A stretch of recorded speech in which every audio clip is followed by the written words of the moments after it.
everybody. We are continuing with our series on working with your Google platform utilizing your Newline display. So a couple of questions I get are just, what are some of the best practices and what are some of my options to be able to pull my content to the panel and work with it in different ways? So I'm so glad you asked. Let's go ahead and talk about that. So the first option that you have, and I did talk about this in another video, is that you do have the ability to actually download Google Drive as an app to your panel, which is fantastic. It just gives you another avenue to pull content or another avenue to have multiple things ready to go in different places. Of course, I would say don't reinvent the wheel. You've got everything on your computer. Use your computer as your primary teaching device because you know where everything is. And every time you take a screenshot or everything that you want to shuffle around is probably going to be there. But backups and again, having something else ready to go in another spot so you can just click between sources makes your day go very, very smoothly. So I'm going to go ahead and pop into my Google Drive that I got just from the Newline App Store. And it is my drive, so I can, pop into anything here that I want. I'll say, for example, let me just pop into my slides presentation or a slides presentation here. It will bring it over in presentation mode. So looking at interacting with this is why we have these very delightful, very stylish toolbars on the side of your panel. So if I wanted to go through, I can tap my annotation tool and I can go ahead and I can annotate over any of my slides that I pull up through the app. Should I want to do that, it is opening up in slides, which is fantastic.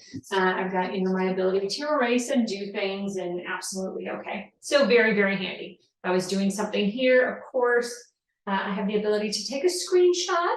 It's annotations, it will auto screenshot if you have that feature, or I can upload it and save it. So if it's something that we worked on in class and maybe somebody was absent, I want to send it to them, I can go ahead and do so. I can play my slideshow.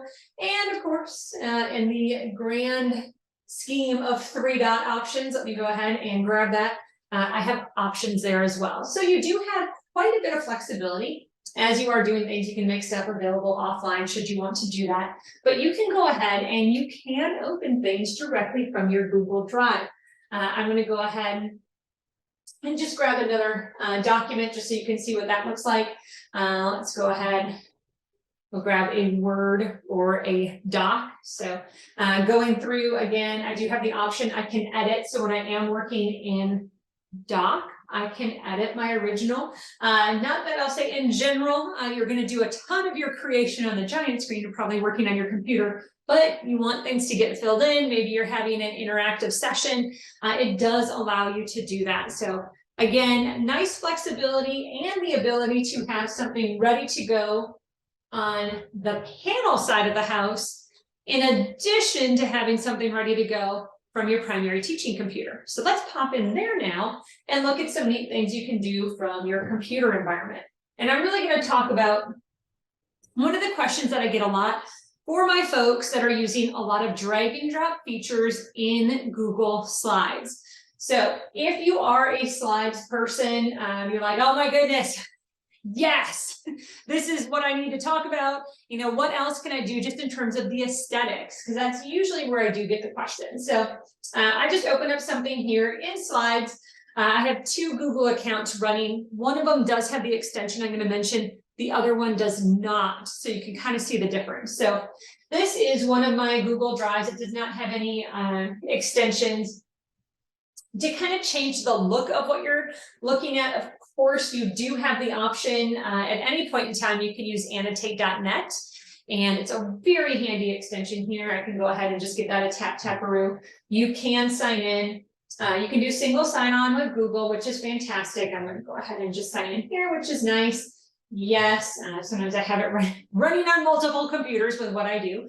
But now when I go into my slides presentation, I do have the option. I can go into slideshow. And of course, you can see I have a little icon that has followed me. And that has given me my annotation toolbar. So I start off with my mouse. So if I wanted to scroll around, I absolutely can.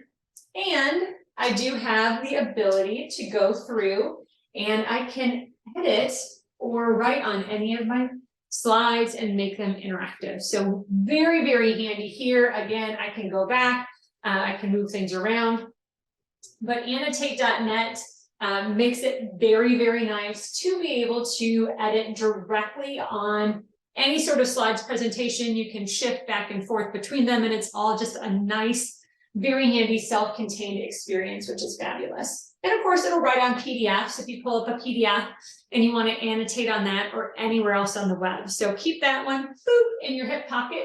You'll definitely come back to it. But let's talk about drag and drop.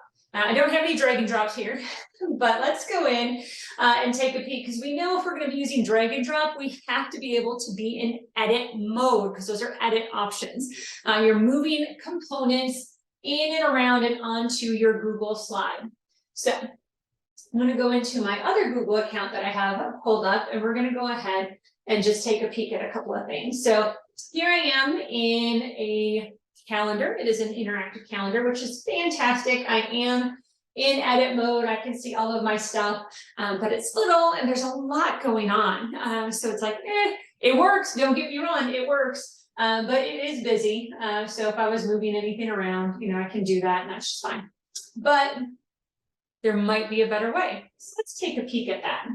This is where using extensions can be key to customizing your experience on your Newline panel and making it work for you and the way you want it to behave within your classroom or within your curriculum, or just kind of what you have envisioned for the day. So we're going to go ahead.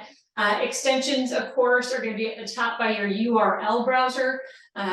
If you don't know, the little puzzle piece there, those are your extensions. And the one I'm going to tap on is full screen interactive Google. And I'm going to go into manage extensions here, just so you can actually see what the whole thing looks like. So it's full screen interactive Google Slides. If you don't have it, but you do a lot in Google Slides, you may want to check it out. So highly recommend it. It will definitely make your day a little bit better. So I'm going to go from here. I'm just going to tap that extension to here.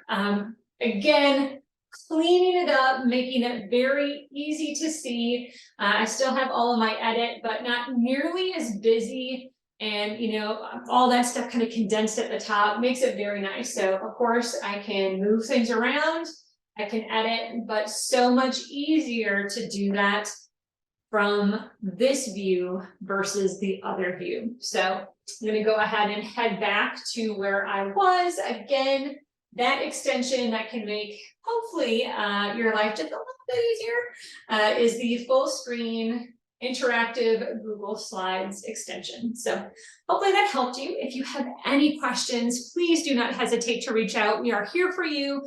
We are developing our videos based on the questions that we get. So if you have something in the back of your mind, let us know. We'll make a video about it and hopefully help out somebody else as well. So have a great day. We will talk again soon, and thank you for your time.